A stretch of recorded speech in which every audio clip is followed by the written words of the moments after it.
Так, енді айта кетейін, ұлы дала ұжымына үлкен рахмет.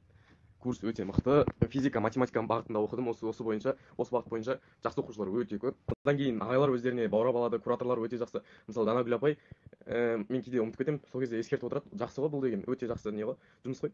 Әр оқушының жекесіне қай тапсырманы орындамағанын жазып жібереді. Мен таңғаламын кейде қалай ерінбейтініне, бірақ енді бұның өзі жақсы жұмыс. Одан кейін Назерке апай да өте активный. Апайлар таңғы 9-дан күнде жазып отырады. Қайырлы таң балалар, күндеріне сәттілік, осындай осындай жақсы өткізіңдер, жақсы құрған пландардың бәрі орындалсын деп алғыс айтамын. Осының барлығы көмектескен шығар болғанда сенімдімін. Осының барлығының әсері бар ғой. Күнде азан қысым оқыған кезде бір қуанып қаласың мәз болып. Содан кейін бұл бізге деген талпыныс болды да, осының арқасында жақсылап оқыдық.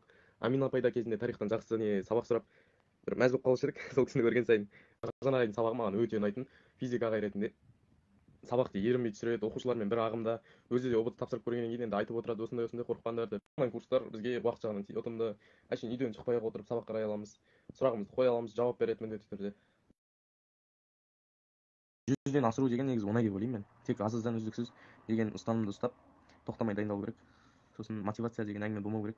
Ол бізге дисциплина ғой, негізі керек нәрсе болғаннан кейін қажеттілік ретінде дайындалу керек деп ойлаймын. Тағы ұлы дала ұбт курсы туралы айтатын болсақ, енді өте мықты курс. Жылдың басында сатып алмағаныма өкінемін. Басында сатып алсам қазір 140-тың айналасында жүрер ме едім деп ойлаймын.